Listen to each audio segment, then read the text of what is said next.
so I want to make sure that we're taking care of everyone. Juan Carlos, can you let me know, did that start to address your question about business plan skeleton? Tom, is there a typical sequence of slides you like to see in a PowerPoint, like trend, problem, solution, et cetera? Yeah, well, I write about it in my book, and I have a section that goes over, what I like to see and then what generally VCs like to see in a PowerPoint presentation. And I think, each is different, so don't get into these straitjackets. I see a lot of people say, well, Kawasaki says 8 slides. I mean, if it needs 20 slides, do 20 slides. I mean, do what it takes to get the deal. Don't straitjacket yourself into something where you feel like, well, this is the way it's done. There's a great post, and I can send it to everybody, by Reid Hoffman, who posted his Series A PowerPoint presentation the day for LinkedIn. And awesome. It was a lot of slides. I think it was over 30 or 40 slides, and they were in-depth slides. Wow. So he'll tell you, it just depends on the deal, what, but what I do like to see is, like I said, how big this market is. And I think there's a lot of, creative ways of addressing that, because a lot of people will just say, well, it's $1 billion or $2 billion because some article said it is. Well, I don't, and that's okay, but I think there are ways to figure out who your market is, and like using Facebook as an example. I mean, you can set up a free advertising account on Facebook and put in demographics that you're trying to target, where they're located, their income levels, and you can get a sense of how many people are in those types of categories, and that can give you a sense of your market. There's a lot of creative ways you can use to get at some of this stuff. Instead of the typical ways, you start seeing these presentations, it's the same thing, over and over again. So you got to find a way, to set yourself apart, from the crowd. And I think probably the most impressive presentations are those that really go into how they're going to get customers in a cost-effective way. Right. I could raise $100 million and spend a ton of money on marketing and get customers that way.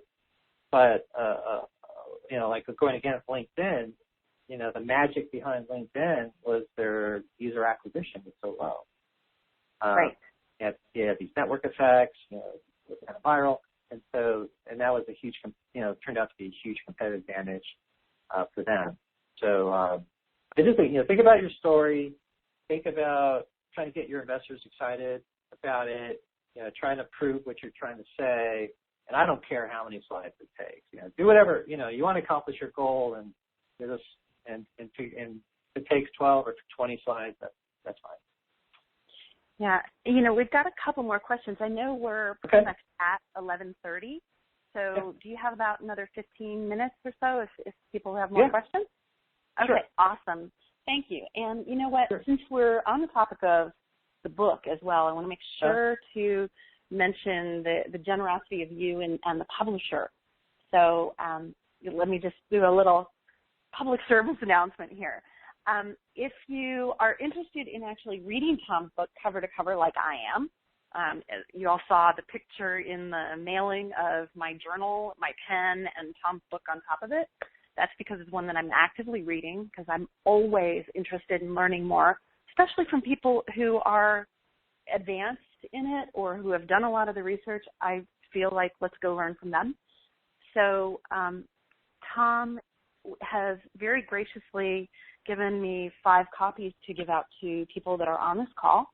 And so if you're interested in being entered in a drawing for it, what I want you to do is go over to the Facebook page, which is facebook.com/products2profits. That's all spelled out, PRODUCTSTO, profits, PROFITS. And we put a post at the top of the page in our section, and I want you to go comment on it. It's really clear. It's got a picture of Tom's book, okay? You'll recognize it from the mailing from Friday and today. go put a comment about what's your biggest takeaway from this call and what's the value that you're getting out of it. And we'll put everybody who makes a comment, we'll put all in a raffle, and we'll get your addresses and we'll send you a book. And if anyone would like to purchase a copy, you want to make ironclad certain that you get one, Tom, you've got a special code for people too, right? Right. Yeah, you can send that as well. Okay. So why don't we do this? I'm going to keep the comments on Facebook open. We'll keep them open for a day. And then in the replay announcement for the call, which will go out to everybody tomorrow, you'll see that there's a promo code that I think you said it was going to be a 40% discount off the purchase price? Yeah. Awesome. So everybody watch your email for tomorrow morning. I completely recommend and endorse Tom's writing and the value, and it's very plain English, but really high-level thinking and conversation around everything having to do with the startup businesses, finances, and there were some subtle points in there, like participation clauses for investors and things that not a lot of people talk about. So I really respected what you're doing. Cool. So go comment on the Facebook page if you want to be put in the raffle for one of the free copies, and watch your email for tomorrow for the promo code, okay? And let's see. We've got a question coming in from Denver, Colorado. The phone number ends in 3218. Go ahead and ask your question. Hi, Tom. This is Kate. Thanks so much for sharing your expertise. I have a question on how do you value your company early in the game as you're just launching your product and you have an investor coming to you wanting to invest? Yeah, great question. Don't waste your money on buying software to tell you what it's worth.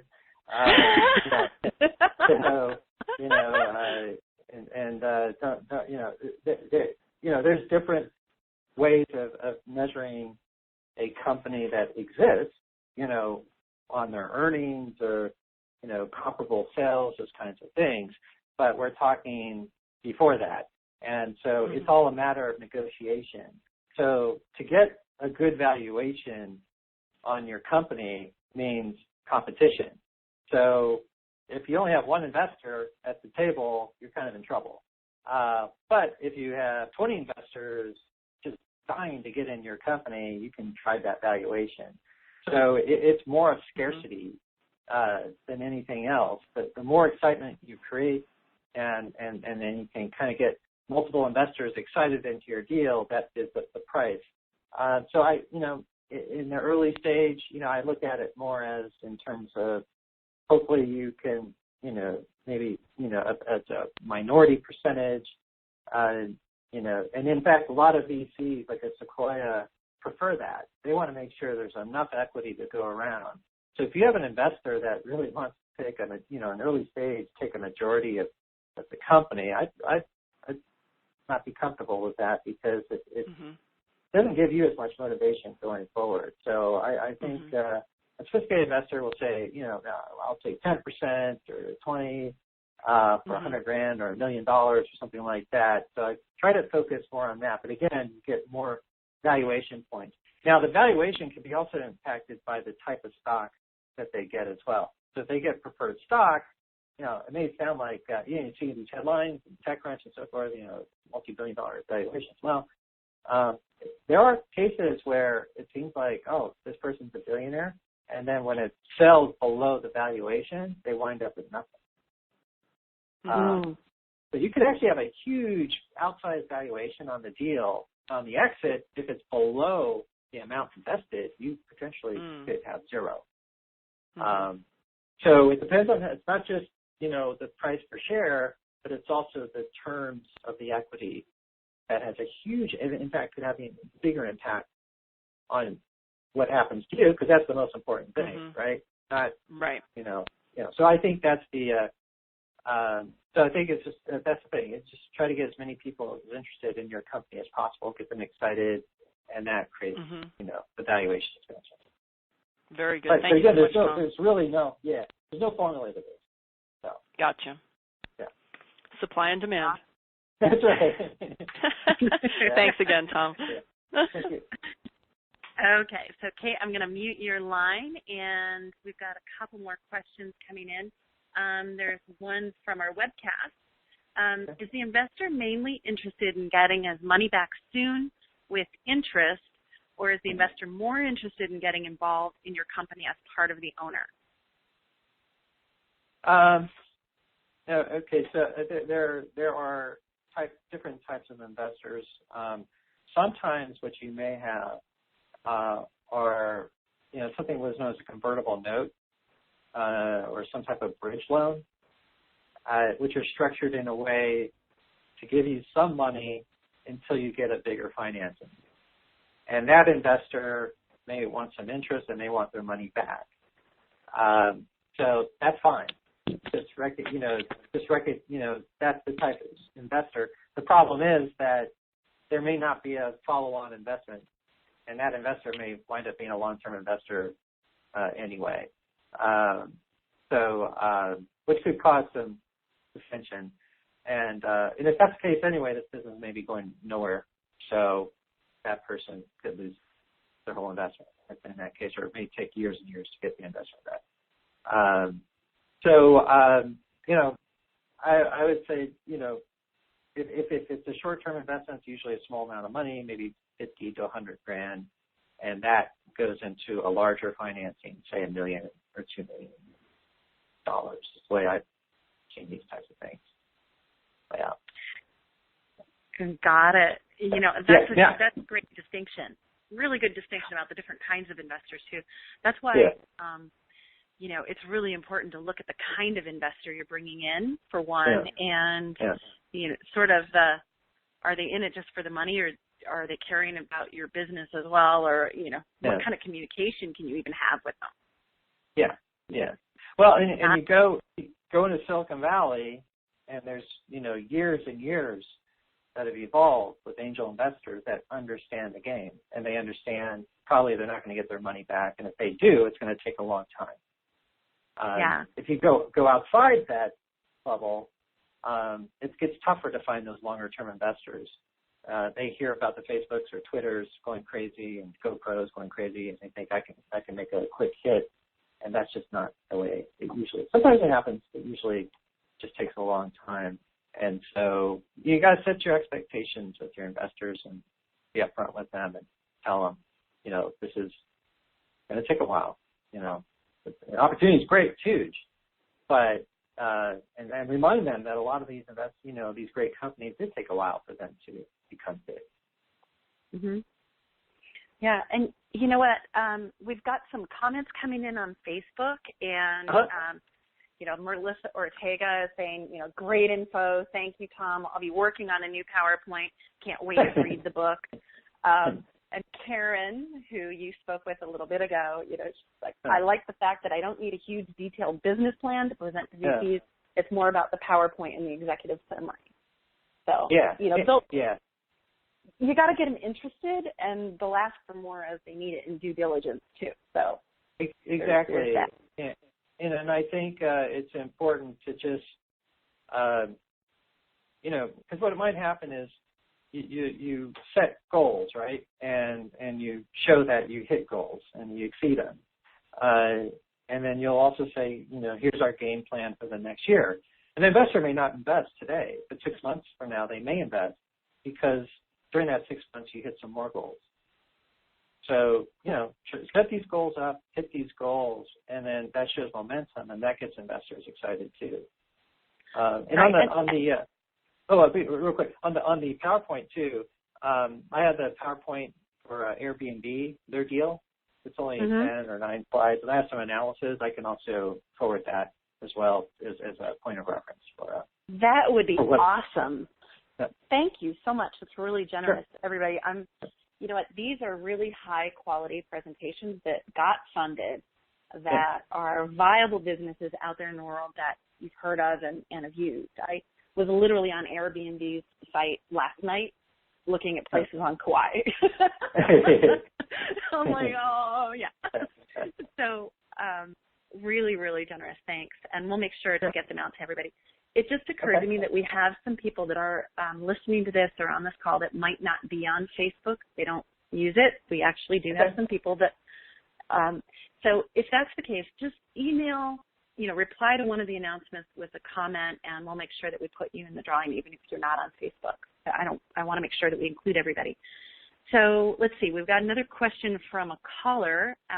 It's Texas, and the number ends in 5857. What's your question for Tom?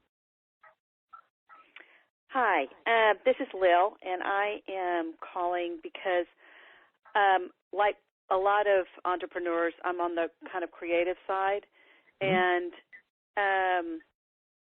as far as, I don't know if you're only talking about investors, but what I'm interested in and finding out is, since you're on the finance side, how do you find that financial person or get some consultation, to be able to build that side of the business, and what is your recommendation? What I'm trying to do is to raise money through crowdfunding. So, and struggling with trying to figure out what projections to have and that kind of thing. So, just would be interested in your feedback coming from your point of view. I do help companies with that, and I've actually helped some companies in the Austin area, for example, on projections and finances and stuff like that. So those are things I can help out with, or there's a ton of local people, I'm sure, too, that can do that. So in terms of crowdfunding, though, that's a new area. Are you talking more debt or equity? Lil, let me clarify something. Okay. There's, for everybody on the call, because not a lot of people understand that there's actually kind of two forms of crowdfunding going on. There's like Kickstarter or Indiegogo or Rocket Hub, where it's premium based. I speak with the founders of Rocket Hub, and we speak on panels together. Those are where you're asking basically for a donation, and you're going to send one of your widgets when you get it done. Whereas there's the newer form of it is about bringing in equity people, people that are buying stock in your business. And I'm not sure if the implementation rulings are completely final on that. Right. So. Yeah. Well, and there's also debt where you can get a loan, such as from Lending Club or Prosper and things like. I think up to $35,000 can get a loan. So it depends. I think Kickstarter is a great idea. I think I've got to work with different companies that have done that, and it's worked out very well for them. It's a great way to test the idea out, kind of lower your risk level. I think it's really smart. The loan option, if you do crowdfunding with loan, could be usually get a lower interest rate, and I think I think a lot of times they're 3 or 4 year loans. You have to pay them off immediately. So I think those can work out. The equity side is still to be determined, and I'm a little leery on equity. Like I talked about earlier with these entities. If you did an S corp, you can only have 100 shareholders. So crowdfunding may not work with an S corp. Might have to go C corp or something like that, or LLC. I think also, having 1 or 2 or 5 investors is kind of hard enough, but having 100 or 200 just seems insane. So I would be very careful on the equity side of crowdfunding. It seems like there's just a lot of issues there, that complications. And that's probably why it's taken so long to figure this out, as opposed to debt. Debt is easy. Debt is definable. You know what you're getting. Equity, there's a lot of things that could go wrong, and there's like I said, a lot of complexities about how you structure the equity, what type of stock, and so forth. So, but I do like that. If you're doing kind of the Kickstarter or the loan idea, I think those are great. Yeah. So, Lil, does that help address your question?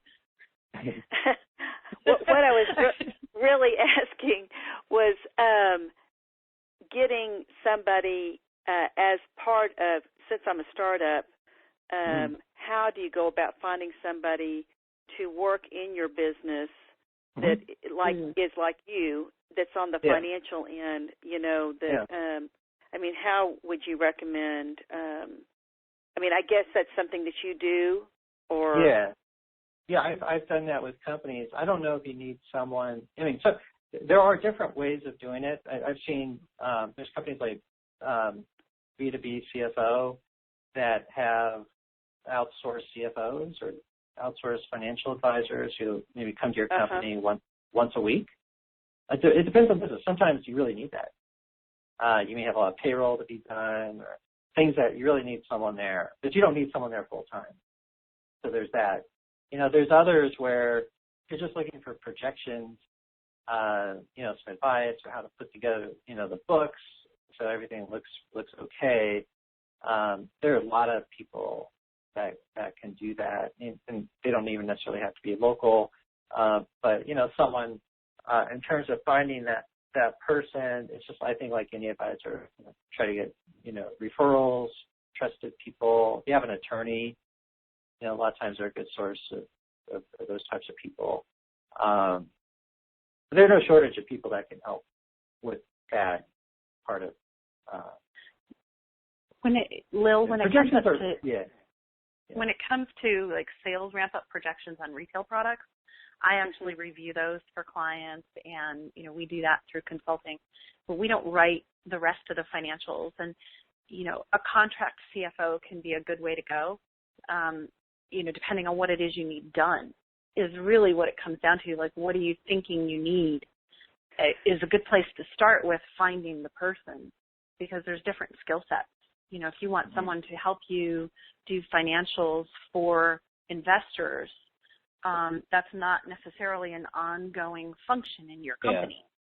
Yeah, that's a one-off. I guess it's just that I feel like I didn't go to business school. I don't know what I need, really, I'm looking to grow a business, and I want somebody that's an expert financially. Yeah. And so I don't know, maybe I don't need that as much as I think I do, but the projections, well, I think they're always early stage companies, they're almost always wrong. The rule of thumb is always come up with your estimated expenses, double them. Usually cost more than you think they will. And, cut in half whatever, this is what investors do, cut in half whatever they say the revenues will be. Because it's always tougher to get customers usually. So it's like Amy said, it's more of a one-off.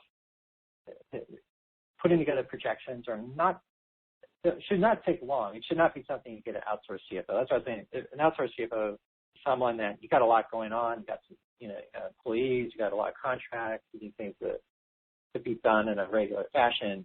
Whereas projections, it's kind of like a form of art, and it may take 3 or 4 hours to put together. I don't think that's so. Cut in half what you think you can make. Yeah, exactly. No, I think the investors will do that. Investor will say, okay, and they want more. Usually, they want more detail on the expenses because those are more knowable than revenue. It's hard to project revenue. It's a lot easier to project what you're going to spend. So when you're putting together your projections, and a lot of times they'll also say, okay, we want, a month by month look at the revenue and expenses for the first year, and then for year 2 and 3, just put an annual amount. Because who knows what's going to happen? Yeah, right. So, and then you just say, okay, kind of come up with some idea of how you're going to, what it takes to get a customer, how much they're going to pay you, how many customers you'll get for the first year, second year, third year, and then drill down a little bit deeper on the expenses, what this is really going to cost you. And that's where it gets enlightening. You start realizing, oh my God, this costs, I probably need to raise more money than I thought I would have to. Usually the conclusion. So, and part of that is just going out and, it's really, nowadays with the internet, it's so easy because, you can go and price a lot of these services. I go checking out different websites, figuring out what the expenses will be. Mm-hmm. So yeah, it's a good exercise to go through. And in fact, I think it's even better if you try it yourself. Just like what I said, just here's what I think I'm going to make from customers and how I'm going to charge them. And really get detailed for the first year and a month look at your expenses. And that'll go a long way of creating your own. And thank you so much, Tom. Lil, the other point about what Tom was just saying is anybody who's working on projections with you is going to need you to do that brain dump anyway. Yeah. Because you're going to know. That's something I'm already, been working on. I just am always looking for, because that was a good kind of pointer to cut in half what you think you might be doing. Yeah. Let's see. The half on top, double on the bottom. Cool. Yeah. That's good. That's a great point. Lil, go put that over on Facebook because that's a good one for everybody. Okay.